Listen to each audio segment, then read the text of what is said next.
Nous sommes en ligne avec Chaouki Benzera, bonjour. Vous êtes algérien, réfugié en France, opposant au régime et vous vous présentez comme un lanceur d'alerte puisque c'est vous qui avez signalé tous ces comptes dont on vient de parler, celui de Zazu Youssef, celui de d'Imad Tintin qui avait proféré donc des discours haineux sur TikTok. D'abord, comment est-ce que vous les avez repérés et comment vous les avez signalés au ministre de l'Intérieur ? Bonjour. Effectivement, en la fin d'année 2024, plusieurs vidéos m'ont été signalées. Je tiens à rappeler que c'était des Algériens, des gens qui étaient en Algérie, qui étaient les premiers à m'avoir signalé des vidéos depuis la France, appelant à la haine, appelant à la violence, appelant même à des attentats. Le cas de Zazu Youssef. Et donc, moi, j'ai repris ce travail d'avoir vraiment fait le tri de ces passages, les passages certains qu'on est en train de voir, d'avoir fait la traduction parce qu'ils sont dans un dialecte qui n'est pas compris en France, donc qui était le dialecte algérien. Mais je tiens à vous rappeler que dès que j'ai lancé l'alerte sur ces influenceurs-là, j'avais précisé qu'il ne s'agit pas de loups solitaires ou seulement d'éliminer, qu'on est sur quelque chose qui est à une plus grande échelle. On est sur quelque chose, sur une campagne de déstabilisation, effectivement, et sur une campagne qui a été orchestrée, parce que ça ne peut pas être autrement.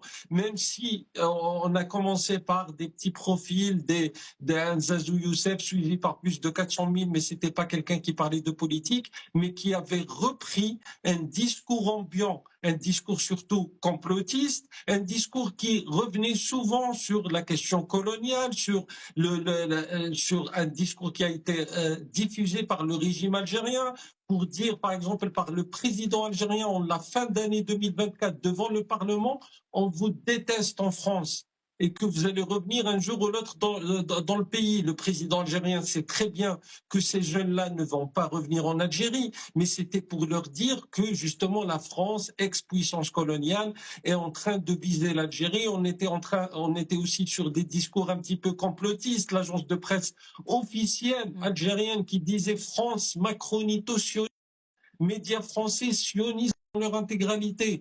Donc, en diffusant ce discours-là à travers aussi des agents d'influence en France, à travers une institution qui est la Grande Mosquée de Paris, qui a été détournée. Alors justement, puisque vous mettez en cause justement Shams Eddine Hafiz, le grand recteur de la Mosquée de Paris, qu'est-ce que vous lui reprochez exactement ? Déjà, ce qui lui est reproché, bien sûr, c'est d'avoir détourné la Grande Mosquée de Paris, qui est censée être un lieu de culte, un lieu justement où on est censé diffuser un message de paix pour l'intégralité des musulmans. Monsieur le recteur de la Grande Mosquée de Paris, malheureusement, a transformé cette Grande Mosquée en sorte de caserne de la junte militaire algérienne. C'est-à-dire, on est sur quelqu'un qui assumait depuis maintenant des années recevoir des instructions de la part du président algérien. Il l'a déclaré devant la télévision algérienne, monsieur le recteur de la Grande Mosquée de Paris. Alors lui, évidemment, se défend de ces attaques, mais est-ce que vous pensez, quels intérêts ont ces pays, la France et l'Algérie, à faire monter ces tensions ? Est-ce que justement, il ne faudrait pas aller plutôt vers une désescalade ? C'est ça la question que je vous pose ce matin.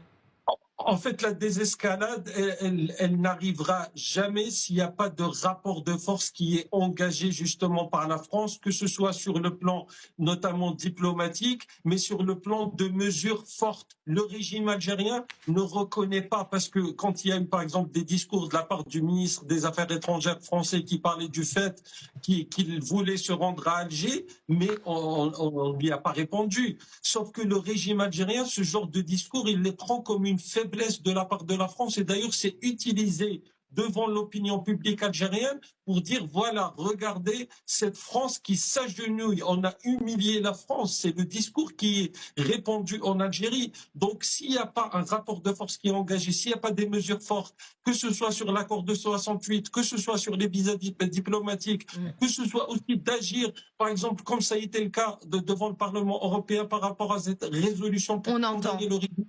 On entend évidemment, vous souhaitez donc effectivement que la France résiste, ou en tout cas ne se laisse pas humilier. Vous êtes un peu sur la même ligne que le ministre de l'Intérieur. Merci infiniment, Chaouki Benzera, d'avoir été l'invité de LCI.